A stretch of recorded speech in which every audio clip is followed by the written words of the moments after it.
evening, everyone.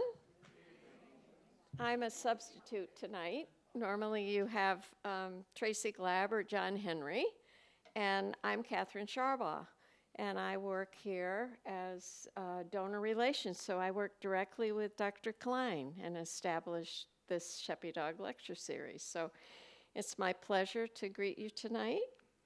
And Justin Sledge is back here for part 2 of his series, Real Books of Magic. And I don't want you to worry if you missed last week, because he assures me that it wasn't necessary to understand this week. But I wanted you to know that it is on our website if you'd like to listen and watch last week's presentation. And I spoke to Dr. Klein via text today. He's in Prague, and he's the benefactor of the series, and he listened to Justin and said it was excellent. So all of you should tune in like he did. Most of you know that in 2012, Dr. Alan Klein established this series, and his description of the topics that he wished to be addressed were the art history and religion prior to the 19th century. So with that, I'd like to thank Dr. Klein, who's in Prague, but he's going to tune in for his support of this series. You can thank him too if you'd like. And I also wanted to mention that it's very important that all of you know that the FIA is very grateful for the support of the millage, the Genesee County Millage of Arts and Culture, and all of you that participated in that support. We truly appreciate it. I want to remind you before we listen to Dr. Sledge that we should silence our cell phones. Okay, so Dr. Justin Sledge was born in Jackson, Mississippi. He received his master's in mysticism and esoteric philosophy from the University of Amsterdam and a master's and PhD in philosophy from the University of Memphis. He has written on the intersection of metaphysics and politics, often focusing on non-canon figures in the Western intellectual tradition. Dr. Sledge currently teaches philosophy and religious studies at Wayne State. So, welcome, and this is Dr. Sledge's 10th lecture here, and it's the 50th Sheppy Dog Fun lecture. So, we have a lot to celebrate.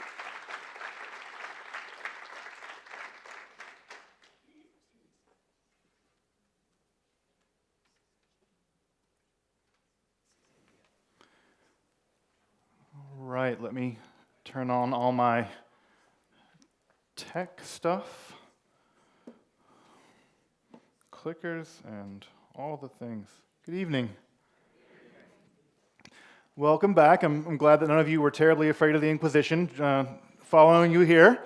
I'll keep a lookout because you can never expect them. So, thank you. I'll be here all night. So welcome back to part 2 of our exploration, or a sort of a guided tour of books of magic. In this lecture series, we're focusing specifically on books of magic. I could do a whole other lecture series on curse objects. There could be a whole another thing of just how to curse people, because, you know, we all dislike each other. So there's all kinds of ways to, there's virtually no stuff for blessings. It's just mostly bad. You don't use magic to bless people. You just typically curse them. But what I said last time, and we'll be covering both of these volumes tonight, is that a surprising amount of literature survives, magical books survive from antiquity. I think this is sometimes surprising to people, mostly because we imagine the antiquity and the Middle Ages as being a time where they mostly did a bunch of book burning. Now, of course, we don't learn from history, despite the fact that we tell ourselves that we do, and we continue to do book burning and book banning these days. But a surprising amount of magical books do survive from late antiquity and from the Middle Ages and from the early modern period. In fact, if you want to hang out for a few minutes tonight after the lecture, I have a small collection of books of magic printed in the early modern period. So I can be doing some show and tell with some of those volumes. But our locus classicus, the place where we really locate the origins in many ways of magic as it was practiced, especially in the Jewish, Christian, and Islamic world, are going to be ancient Alexandria, Roman Alexandria. That's the ground zero for almost all the magical practices that develop and mature in those three contexts. And basically from that early period, a group of documents called the Greek magical papyri, which survive in substantial numbers. Over 100 volumes of the Greek magical papyri are known to survive, some of which are held, by the way, at the University of Michigan, who has one of the most substantial collections of papyri in the world, just FYI. It's one of the treasures that Pure Michigan has to offer for you. It's magic from antiquity. You got up north and magic. So you pick. So there's a great deal that survive, and it's the full gamut of magical practices. Although what we're going to see with the rise of monotheism, the big three monotheisms, Christianity, Judaism, and Islam, they're not going to be so much calling on various gods like we find in the Greek magical papyri, because, look, if you're doing magic, you're going to get in enough trouble. If you're doing magic and paganism, you're probably going to get in a ton of trouble. So they just did magic, mostly in the Middle Ages, not so much the paganism, and they're going to be calling primarily on angels and demons. We're going to see a lot dealing with angels and demons tonight. And most of this magical technology that we would see as far back as the Greek magical papyri continues on through the Middle Ages, it continues on through the early modern period, and it continues on now. There are very likely people in this room who practice magic, and many of the magical traditions that people practice, people from the Wiccan tradition, people from the Thelemic tradition, they are practicing magic that at some level reaches all the way back to late antiquity. But what we got last time was the European Middle Ages. We got into the time period where the great translation projects of the 12th century. I know that most of us are familiar with the Renaissance in Italy over there in the 15th century. That's kind of a footnote for us intellectual historians. Our Renaissance is the 12th century, and that's where we get the enormous flowering of ancient literature entering into the Middle Ages, the European Middle Ages, for the first time. And among the earliest forms of magic that make their way into Europe are going to be forms of astral magic. The image you're seeing here on the right is a magical circle used to summon demons. And we'll talk more about demons in just a minute. Sometimes that means demons in the sense of like bad, evil angels, and sometimes it means elemental spirits or even astral spirits. We'll talk about here in just a second. Now, to understand astral magic, you have to understand that your vision of the world is completely wrong, you evil Copernicans. The world is flat. That's not true. The Middle Ages, no one thought the world was flat. Only modern crazy people think that. But the world, the earth, is the center of the universe, and above you is a series of concentric rings filled with stars. I know you think some of those things are planets, but they're just weird stars. Planestai is just the word in Greek that means wandering. You have the wandering stars and the non-wandering stars. They're all stars. But not only are they wandering, they're intelligent. A core conception of the Middle Ages is that the world above you is filled with intelligent creatures. Something has to be moving those objects. Things don't move on their own. If you see a rock lying in the desert, typically without something pushing it, it's not going to go anywhere. Only intelligent things move themselves. I'm going to pretend to be intelligent. Right? I'm moving myself, right? When the center of motion is in me, that shows that I'm intelligent. The same way that when a dog moves, we can see that there's some intelligence to the dog. That chair is never going to move on its own. It's not intelligent. Look at the night sky, and what do you see? Everything is moving up there, right? Now, we're the ones moving, but that's not true. They saw things moving. Things moving represents intelligence. And if there are things up there that are intelligent, there must be things up there that are intelligent. And for medieval people, the world above them was full of intelligent beings. And those intelligent beings could be hailed. You could call them, and they could do your bidding. That is what we call summoning these astral beings, right? Those creatures that they referred to living up there, they called them spirits.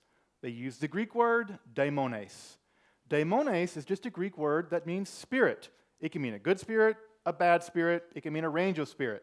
In fact, the word in Greek for happiness is eudaimonia, good-spiritedness. So I know you hear the word demon in there, but all through tonight, when you hear the word demon, let it be a negative valence in the sense of evil spirit, but also here it could be neutral in the mind of the magician.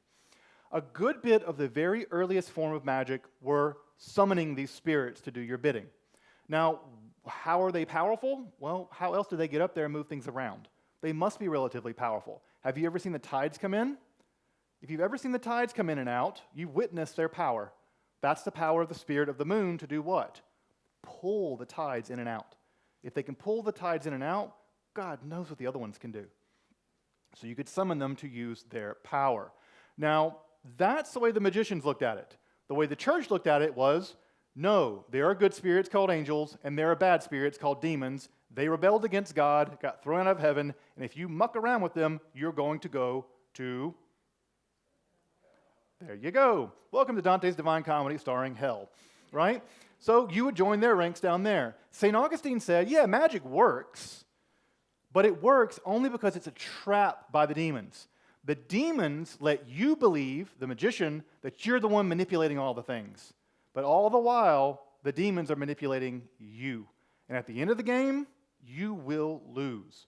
It doesn't matter how powerful they think that they make you. It doesn't matter how powerful you think you become. For Augustine, in the official position of the Catholic Church, any amount of demon manipulation will ultimately result in you losing. It's like going to a casino. Sometimes you pull the lever and sometimes you get something, but over the long game, you lose because that's how they stay in business. That's how hell stays in business, right? So what we have in this form of magic are learning the various seals and secret names and passcodes for how to manipulate these heavenly objects. And these ancient books, these medieval books, are positively filled, and you can see some of the books I have tonight, they are filled with obscure, strange symbols for the various planets and the various celestial objects by which one could dial them, so to speak. You had to know their secret names and their secret seals and their secret symbols. And by learning those, one could manipulate them and get power or damnation, depending, your mileage may vary. So, astral magic was the form of magic that really enters into Europe. Now, part of the reason why astral magic is going to be popular is because you can have your cake and eat it too. We all like to have cake and eat it too.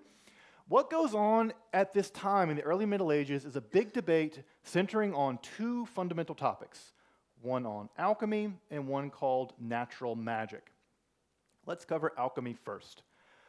The first big part of the alchemical discussion was this: God made the world. No one's arguing about that in the Middle Ages. The question is, could you, as a human being, change the world in a fundamental way? If God made one substance, could you take that substance, apply something to it, and then change it into something else?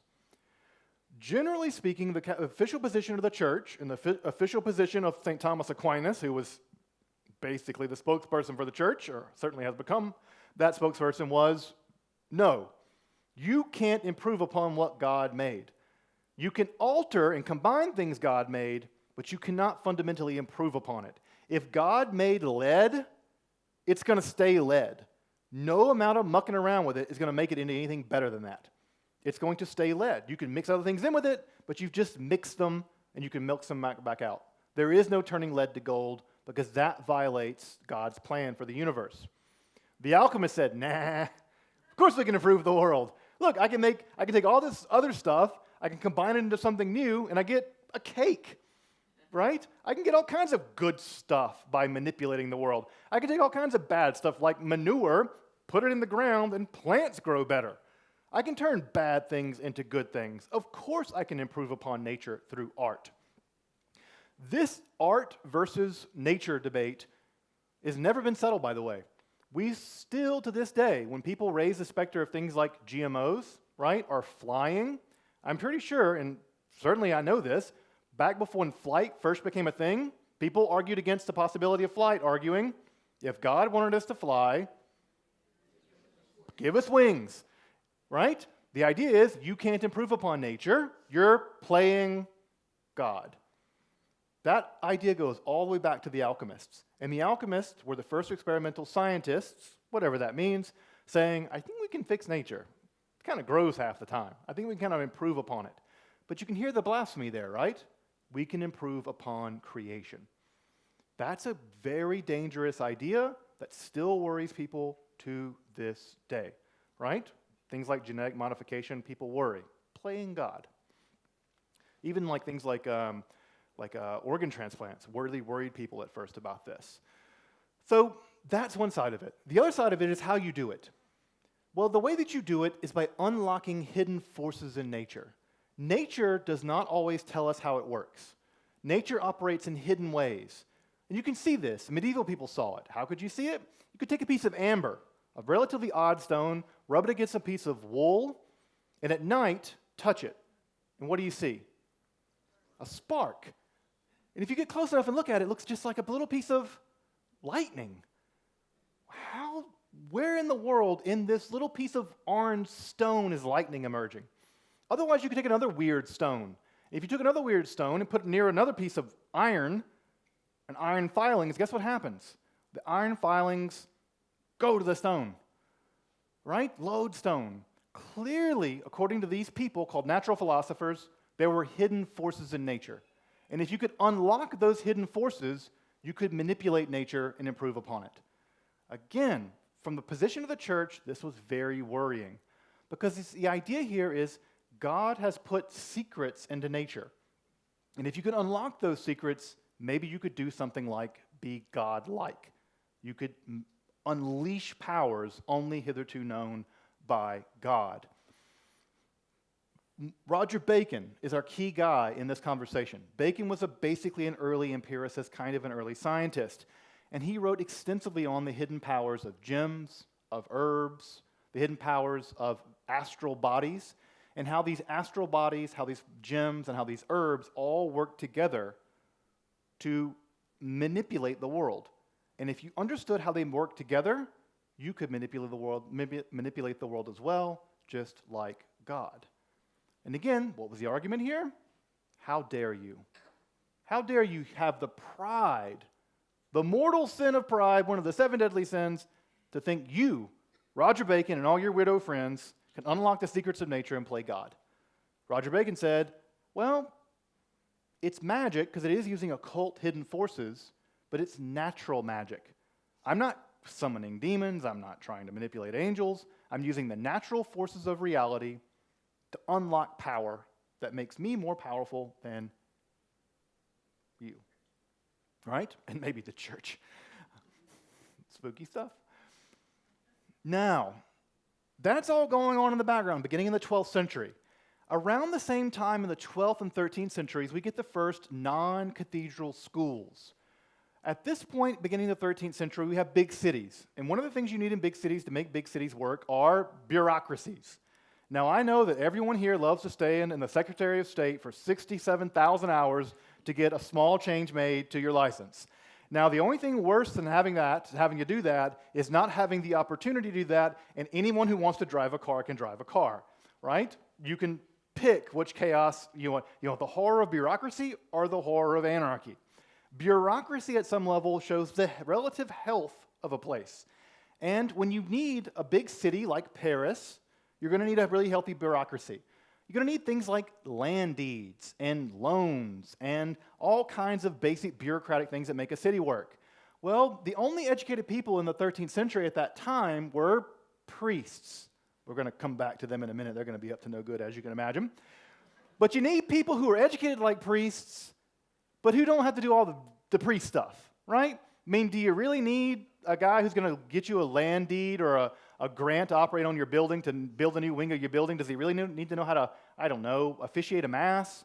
Not really. He just needs to know how to write in Latin and make the official things happen so you can, expand your tavern or whatever.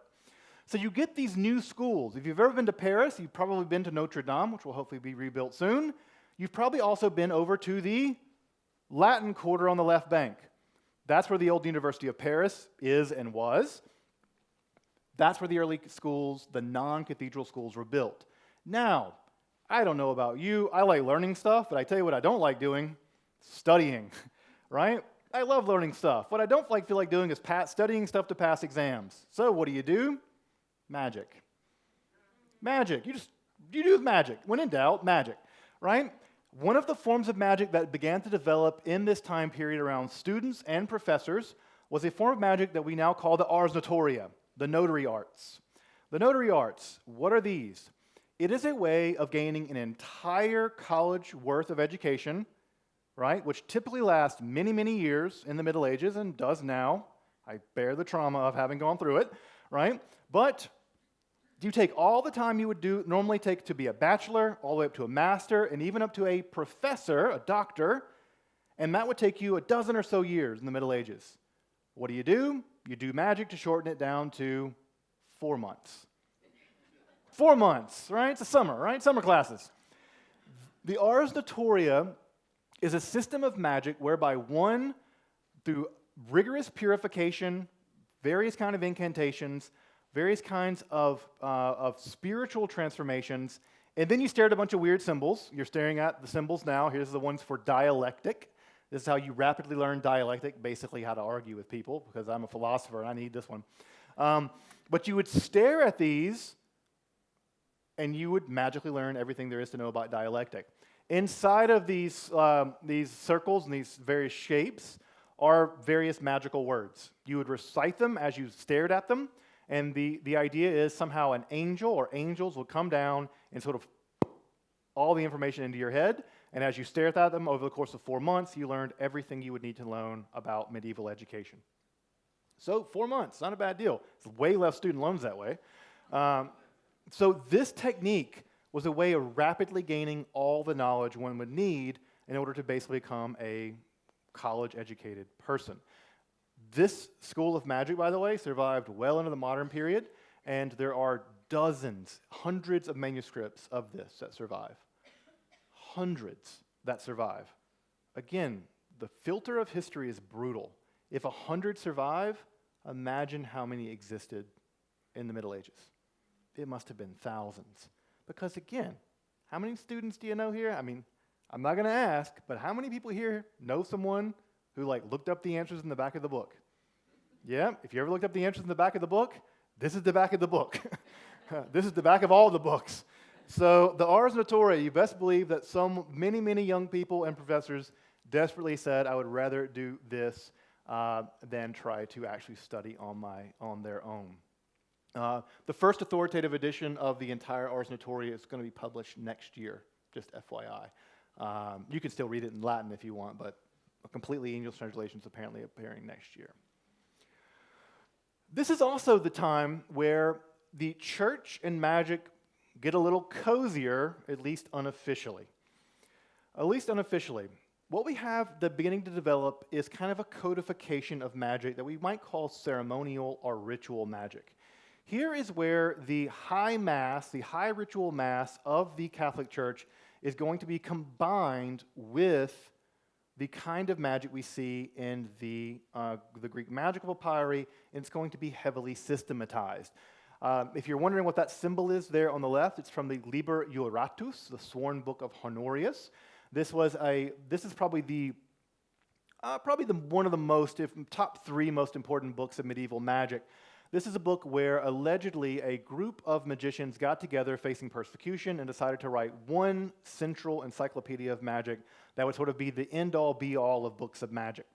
And it's called the Sworn Book because if you have it, you have to basically take a vow of secrecy, you hand copy it, and then you're allowed to use it, but only after you've hand copied it and taken an oath to keep it secret. They didn't do a good job of that because there it is on the slide.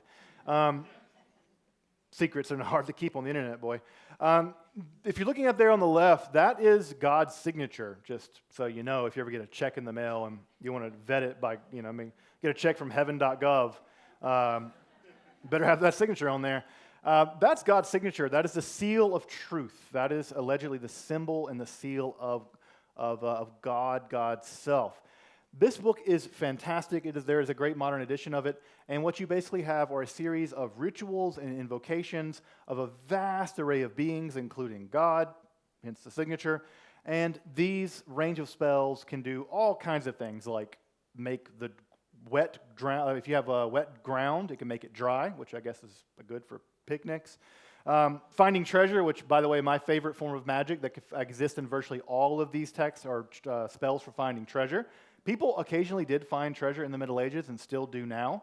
In fact, very frequently find treasure now. Metal detectors are a bit more accurate than magic. Finding treasure did happen, and people often wanted to find it. Finding treasure, by the way, in the Middle Ages was incredibly dangerous. Treasure could actually magically hide from you, and so you had to actually conjure the treasure, otherwise you would get close to it and it would run away from you. So the treasure was considered to be sentient, even guarded by demons and other kinds of supernatural creatures like dragons. So if you're in my Tolkien fans, Tolkien is a very well-informed person about medieval magic, and he knows a lot about how treasure works. And so Smaug and the Hobbit is very true to life in terms of medieval treasure hunting.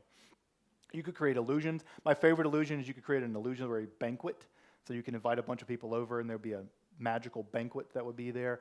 Of course, you can curse people and call sickness, standard boring things.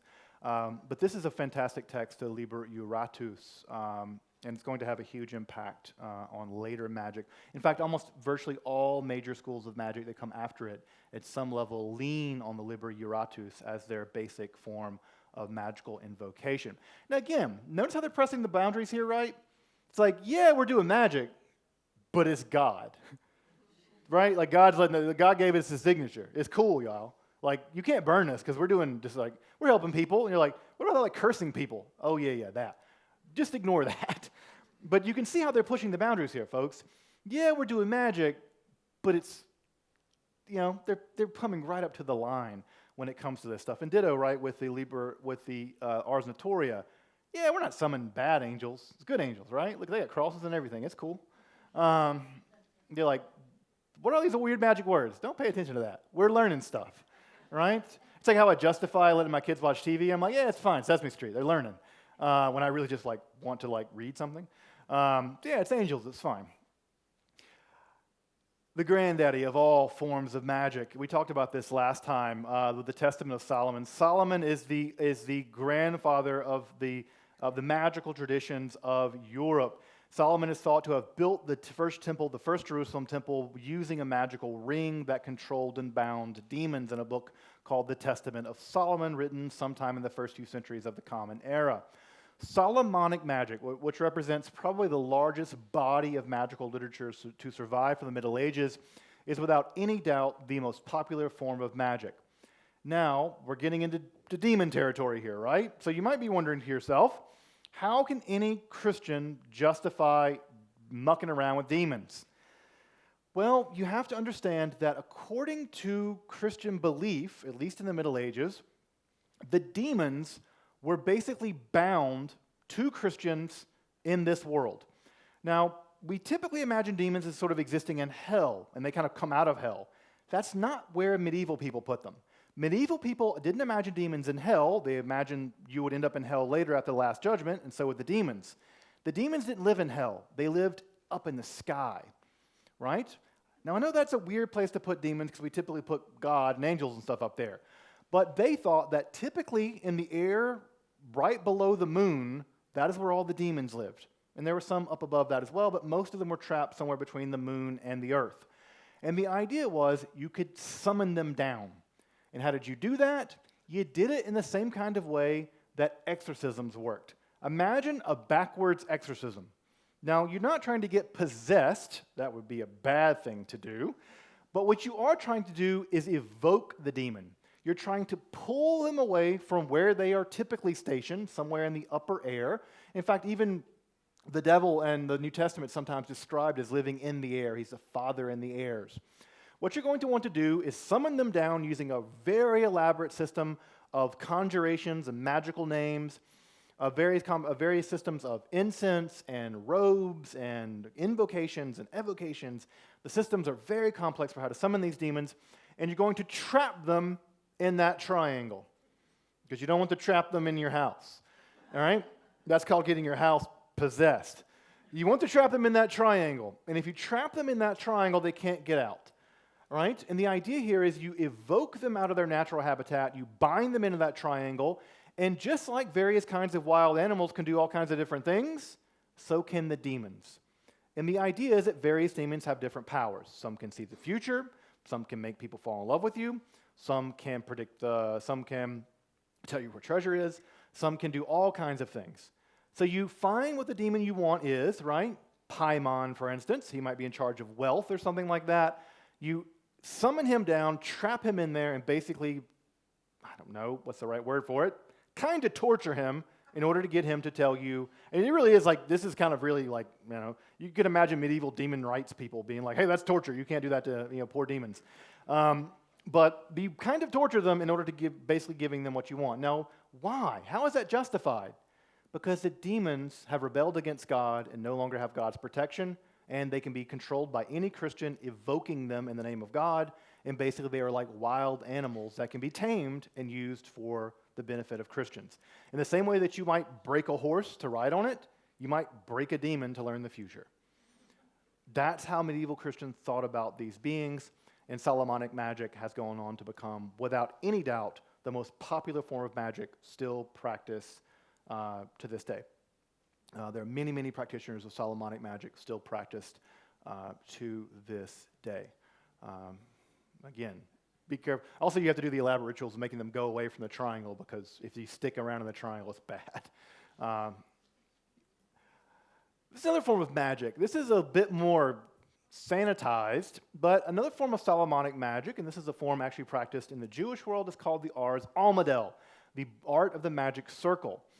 Basically, what you're seeing here on the screen to the left, this is a Jewish manuscript, obviously, written in Hebrew, is there's a portable altar here with various kinds of magical symbols written upon them. The pentagrams look pretty familiar if you've ever played Satanic Panic or Dungeons & Dragons or whatever, right? But on the corners, right, are holes that are supported by the candles on the left, and then there's holes where incense burning underneath this portable altar can waft up through these holes. And in the incense, you can summon angels, right? We're in angel territory again. And those angels can do various kinds of things for you as well. Just like various demons have various kinds of powers, so do various kinds of angels. Michael, you might call the angel Michael for protection. Gabriel, right? You might want to learn from Gabriel. He's a great angel for prophecy. You might want to learn the future from Gabriel. Raphael is a healer angel, so if you need some healing, you might summon up Raphael. There are long lists of angels and the various kinds of things that they do. But at the end of the day, it's kind of tomato, right? I mean, if you learn the future, you get one demon. You want to learn the future in the other way, get an angel. If one guy doesn't pick up the call the other guy, right? And so the Ars Almadel is an interesting form of magic using a kind of portable altar by which one can summon these angels and learn various kinds of things by seeing them in the smoke of the altar. And no, there's no cannabis involved. Sorry. Although cannabis has recently been found at a Yahweh shrine, the Israelite god, cannabis was recently found on fragments on a Yahweh shrine in Israel, which is interesting. So that happened. I don't know what to make of it, but there it was. Yeah, cannabinoids were found on an altar. The only recovered Yahweh altar found in ancient Israel. They found the remains of cannabinoids on the altar. They were burning cannabis on that altar in worship of the Israelite God. So that's interesting. Yeah, you get high enough. Who can do all this in the Middle Ages? Who knows the Latin to read this? Who has the ability to write? Who has the ability to acquire books, to do rituals? Who has the ability to have the money and the time? You think peasants working in the fields in medieval Europe are going to have the time to copy out books and sit around burning incense and staring at smoke? No, they were Olaf the farmer working in the field for 50 hours a day somehow. No, the only people that are going to have the time, education, and ritual abilities to bind and control and exercise all this stuff are going to be priests. They're pitch hitting, right? These folks are pitch hitting folks. What we now recognize is that the only people capable of doing this kind of magic were probably people in the priestly class. That also includes my friends, the rabbis, because I guarantee you, Menachem the farmer ain't writing that. He ain't. That's Rabbi so-and-so, right? That's the only people capable of writing out this kind of stuff. So what you're looking at, by the way, is this is CLM 849. This is a very famous necromancer's manual. This is an explicit book of black magic. It only deals with demons, malevolent demons.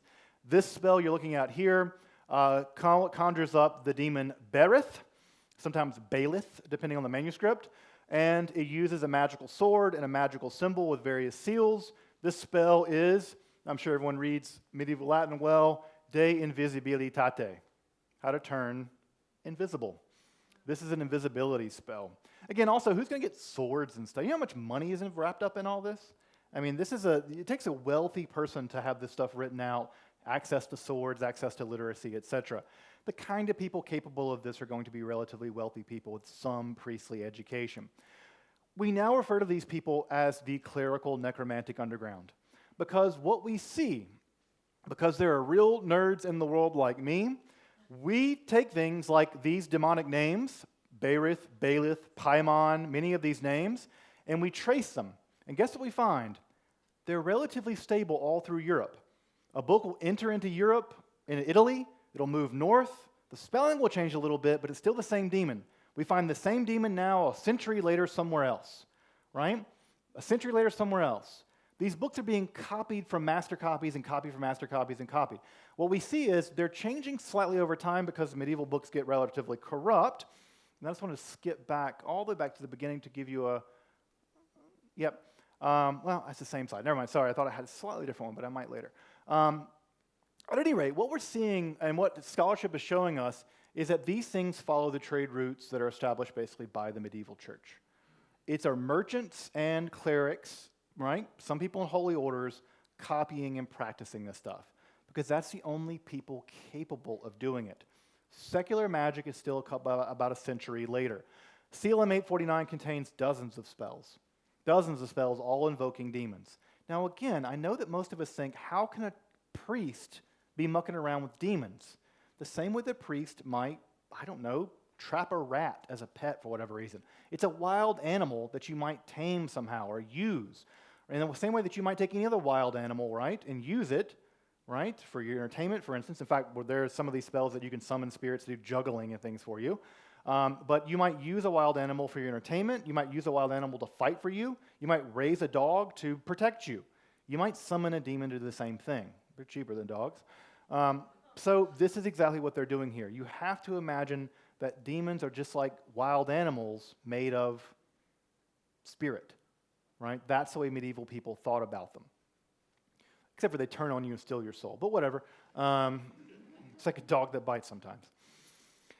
Now, you might be wondering, right, if we get back to this, how many people were persecuted for this? I mean, if you were caught with this book in 1450 when it was written, what was going to happen to you? I know what many people think, right? Burned. All right? It's going to immediately take you to the center square, and they're going to burn you for blasphemy or heresy or some kind of crime, right? You'd be surprised that you can count on one hand how many times that happened to people with these kinds of books. We know people got arrested. We know these books were confiscated, and they ended up in private libraries and state libraries. The Vatican Library is the place where they end up. We can see on probably one hand the amount of people that got executed for having books like this or practicing this kind of magic. That's ironic considering this is the period of the witch trials, where between 40 and 60,000 women, mostly women, were going to be executed over the course of a few hundred years. It wasn't always women, right? In Iceland and Russia, the majority of people killed during the witch trials were men, interestingly enough, worth noting there. But most of the people were women, primarily. The most executions took place in southern Germany and in Scotland. Scotland, the trials were especially brutal. Interestingly enough, where the Inquisition was powerful, the witch trials were less, for reasons that have to do with the court systems there. Why? If I were to get caught with this book, I might just get a slap on the wrist and might have to go before the Inquisition briefly. But a woman could be basically accused of witchcraft and executed within days. Now, one answer, the simplest answer, of course, is medieval misogyny. Right? That's just women were viewed as inherently evil, and it was much easier to prosecute women, and women had much less access to education. You had no right to a lawyer at this time. But from a juridical point of view, this had more to do with what the crime of witchcraft was. You have to understand what medieval people and medieval jurists thought witchcraft was. If I were summoning demons to, I don't know, find me treasure, I'm just a sinner. I'm just a sinner. It's like a sin like anything else, just like if I lied, or just like if I committed adultery or something like that. That's just sin. You recant of your sin and you're forgiven. You do a penance and you're done. That's not true for witches. In the medieval juridical mind, witches were not just sinners, they were actually part of a vast anti-Christian conspiracy personally led by the devil to overthrow Christianity. Yeah, that, right? You weren't just a regular old sinner. You were a foot soldier in an anti-Christian crusade to overthrow all of Christendom, and you were part of a giant, basically woman-led heresy, really. That is why it was so difficult, right, to get out of the crime, get out of the charge, because you weren't just a sinner. You had rejected Christianity and were actively acting against it. If I were summoning a demon, I might just be a bad guy, a bad operator. Not witches in the medieval mind. Witches in the medieval mind were recalcitrant sinners, incapable of actually fixing themselves, sold themselves to the devil, and were part of this vast conspiratorial campaign. Anyone who was to tell you that conspiracy theories are just fun and games, go ask the 60,000 women executed on basically no evidence. And by the way, when you were arrested and you denied the fact that you were a witch, that was proof that you were, right? Because the devil's the father of lies. And by the way, if you're capable of withstanding torture, which you would be subjected to torture, the devil, by the way, temporarily protected you from the agony of torture, right, in order to show how powerful you were to convert other women into witchcraft. Once you were locked into this system, unless you had some appellate court basically to help you, there was no way out. You were going to be executed, and there was no way out. Scotland, by the way, just actually forgave its last executed witch, Salem, too. Just now, this year, right? Just now they're like, oh, yeah, sorry. Sorry about that. So between 40 and 60,000 women were basically executed on a conspiracy theory. Some of the greatest encyclopedias of magic were actually produced at this time, because if you need to prosecute these people, you need to know what it is. And some of the greatest encyclopedias of magic and witchcraft were actually written at this time. I have two of them here tonight. One is the Malleus Maleficarum, the Hammer of Witches, the single most famous and infamous book of witchcraft prosecution. And the other probably is the Disquitorum Magicarum, which is probably the single largest encyclopedia of magical practices ever produced in Europe. It's just now getting translated to English this year, the first volume, first of 6. So I have a copy here from 1633, originally printed in 1599. So I have a copy from the 17th century here tonight if you want to see it. The witch trials. And then the Renaissance happened, right? Now, the Renaissance, again, as you know, a wonderful time in the arts. We get all kinds of wonderful things in the arts. We also get all kinds of wonderful things in magic. The discovery of ancient pagan texts also revealed a text called the Corpus Hermeticum, the legendary writings of Hermes Trismegistus, who, in the Renaissance mentality, had taught none other than Moses. Hermes Trismegistus, this character of Hermes Trismegistus, was thought to be the primordial teacher of all wisdom. He taught Moses, Zoroaster, Pythagoras. He was the fount of all wisdom, and the texts by him were recovered in the 15th century. Now, in the Renaissance, they didn't know they were actually written closer to the 4th century and not the 13th century BCE, but they'll fix that later. But the idea is this lost pagan wisdom, older than even the Bible, is the key to unlocking all wisdom. And with this Renaissance comes a renewed interest in new forms of magic, specifically forms of magic practiced in the late classical pagan world. So paganism is going to get re-injected into Christianity, much to the chagrin of some Christians, but that's going to be the crack through which modernity will come. Christianity had a stranglehold in many ways on society up until this point. Then there's a crack in that stranglehold with paganism, and it will blow the system eventually wide open and open the door to secularism. So we have a huge input of pagan-infused, Hermetic-infused Christianity.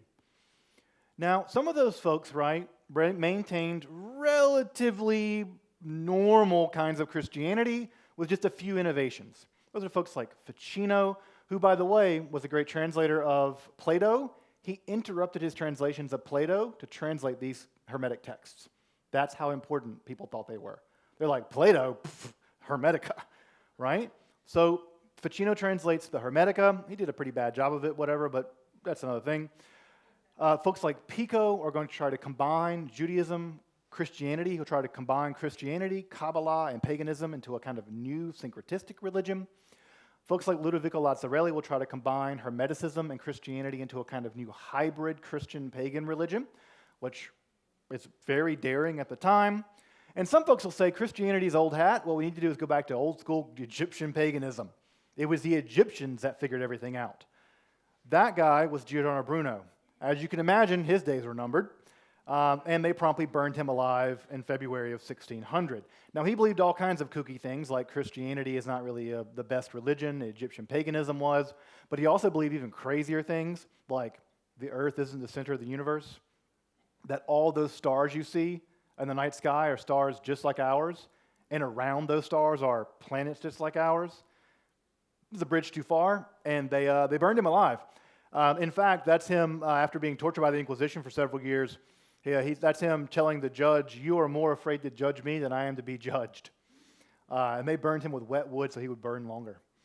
If you ever go to Rome, you can go to the Campo di Fiori. It's still a great place where you can buy beautiful flowers. It's called the Campus of Flowers. That's where they burned him in the Campo di Fiori. And then they threw his ashes in the Tiber River so no one could revere him. What they did, in fact, in the 19th century was build a really cool statue of him. And if you take a look at the statue, he's like walking forward with his right foot forward. He's like glaring out that direction. That direction is pointed directly toward the Vatican. To this day, the Vatican's like, that guy is still here, like, looking at us. So he who laughs last, even if you have to laugh at a statue. Bruno's works on magic remain relatively, I think, quite revolutionary, just now again being translated into contemporary English. Of course, Jewish folks are still out there doing magic, right? They've been doing magic since the very beginning. And Jewish magic persists. If you'll recognize those images again, remember for folks here last time, right? The little dots, there they are again, 1,000 years later. Again, think about the cultural continuity here, folks. We always imagine things like the Dark Ages. We imagine the Dark Ages being a break in cultural continuity, right? That there was the great times of the Romans, then the Dark Ages, and then there was continuity again. Magical continuity never went anywhere. These images, you could see those images all the way back to the Greek Egyptian magical papyri, reaching back to the first few centuries of the Common Era. Here they are in a Jewish magical manuscript printed in 1701. That shows you an enormous amount of cultural magical continuity. So this is a book called Sefer Raziel. I have a 19th century copy with me tonight. And these images that you're seeing are what are called kameot. They're amulets for various kinds of things, like protection mostly and success. But the script that you're seeing is something like what is called malachim, or the language of the angels. This is how angels write, and there are whole books filled with these symbols allegedly written by angels. I don't know who they were written by, but angels will do till we figure out something else. But this is a copy of the book of the angel Raziel. Raziel means secrets of God, by the way, and these are magical symbols from that book.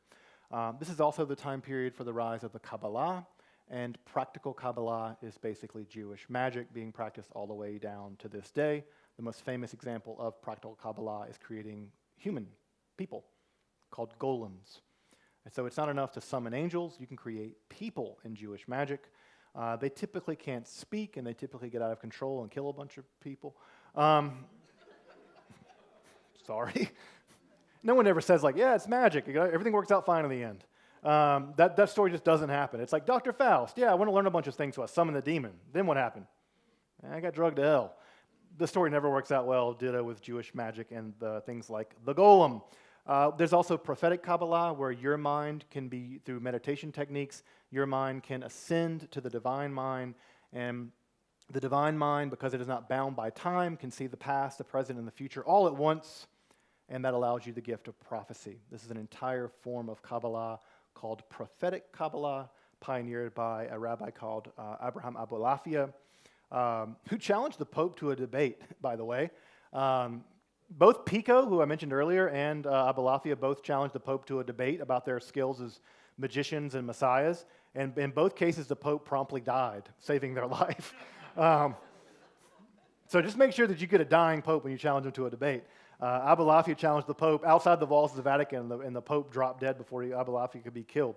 Yeah, you got to get lucky with your popes. You hope they die before the Inquisition shows up. But Abulafia and Pico both challenged the Pope, and both popes died. That's powerful magic, if you ask me. The greatest occult Summa was also produced in the Middle Ages. This is Cornelius Agrippa's. He would never imagine the greatest magician in the Western world being named Cornelius. But you don't get some cool name like Shamraz or something. It's Cornelius. Cornelius Agrippa's 3 books of occult philosophy, published in 1533. This is the most important work of magic written in the Western world, I would argue. This is the systematization of magic as theory and practice. If you want to read one book about how magic works, it would be this one. If you want to think about an analogous book, think about something like St. Thomas Aquinas' Summa Theologica. In the same way that that is sort of the summation of Catholic theology, this is a summation of occult theory and practice in the Middle Ages, published in 1533. What you're seeing here are various magical tables, both in Hebrew and in Arabic numerals, along with the seals of the various symbols of Mars. So this is a symbol of Mars, this is a symbol of the intelligence of Mars, and this is the specific demon that is in control of Mars, the spirit of Mars. And these are the various symbols, the various tables, the mathematical tables that govern them. Again, you see our little dots and lines? Again, the continuity here is tremendous. This book finally got a really, really good 3-volume translation just last year. The older translation was from the 17th century. And this translation is a new translation that's just come out, and you can read it for yourself. It is the statement of magical practice in the medieval world, or early classical, or early modern world, sorry. But the point of all of it was to commune with God. Many people think of occultism as being against Christianity. This kind of occultism was very much about being Christian, although in a very unusual way. But it was still fundamentally Christian. Agrippa and his Summa was about using the powers of nature, climbing up through the powers of nature to commune with God. But it was still very Christian. Many modern occultists often will read Agrippa looking to sort of see a kind of paganism, and they're like, oh, this is real Christian. I'm like, yeah, he was a Christian. I'm like, weird one, but still Christian. And it gets even weirder with the Christians. The weirdest, most perplexing piece of magic, I think, in my opinion, from the entire period of the Middle Ages all the way into modernity, is the conversations that lasted about 7 years between Dr. John Dee and his medium, Edward Kelly, who was also a con man on the side. Let that sit over there. He had his ears cut off for making fake money. It's called cropping the ears. But yeah, when I say con man, I mean like ears cut off con man. John D. Edward Kelly conversed with angels for 7 years and left detailed records of them.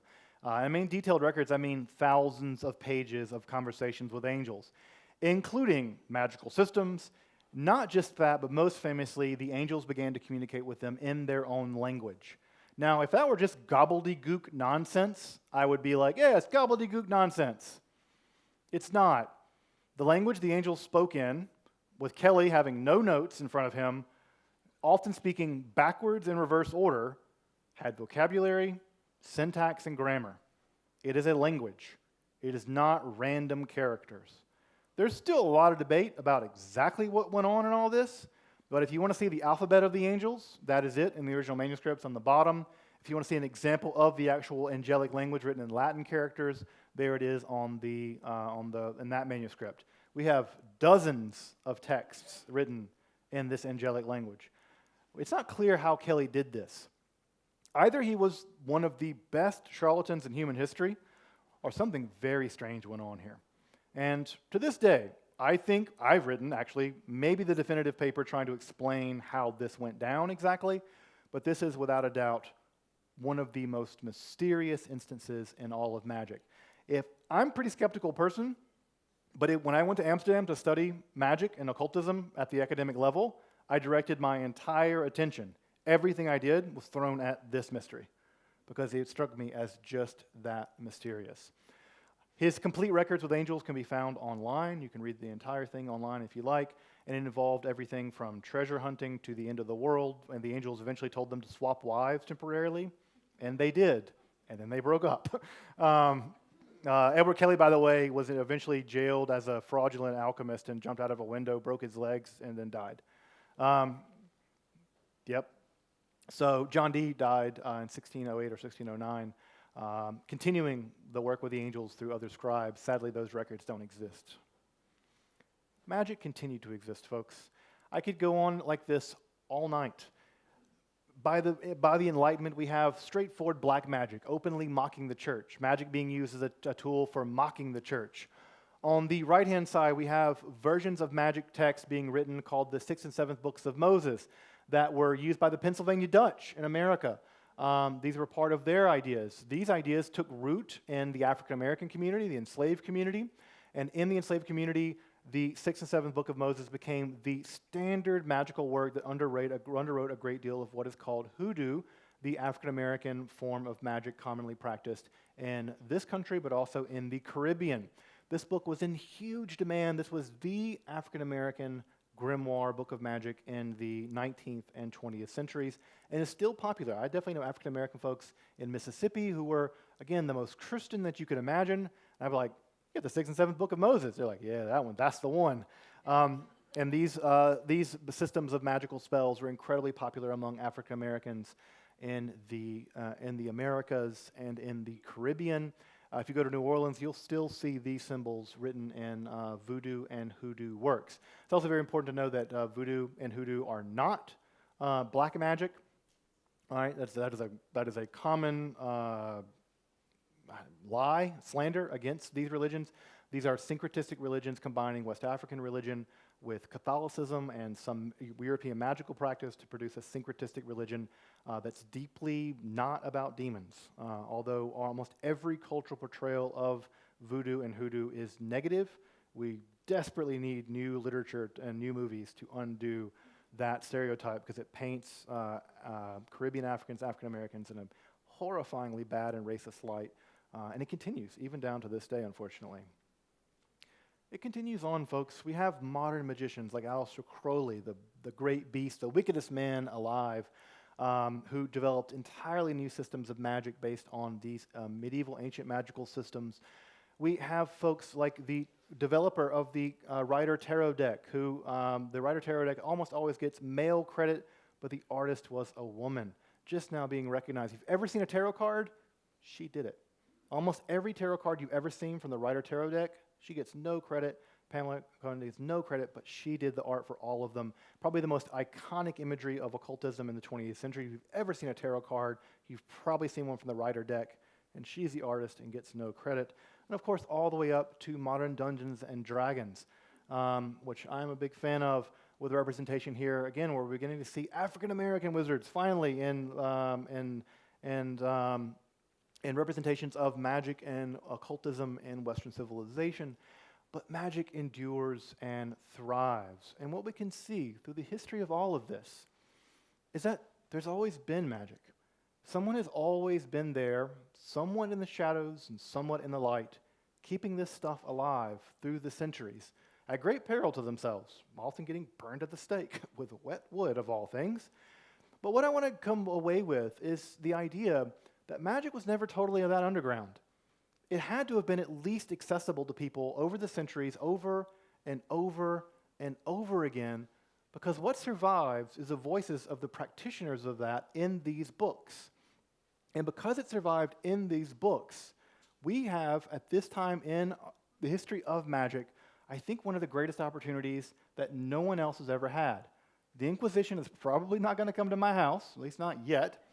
They're not going to storm into my room and take my books. They're not going to burn my books, I hope not. And we have access to this material for the first time in a way that no one else has ever had in history.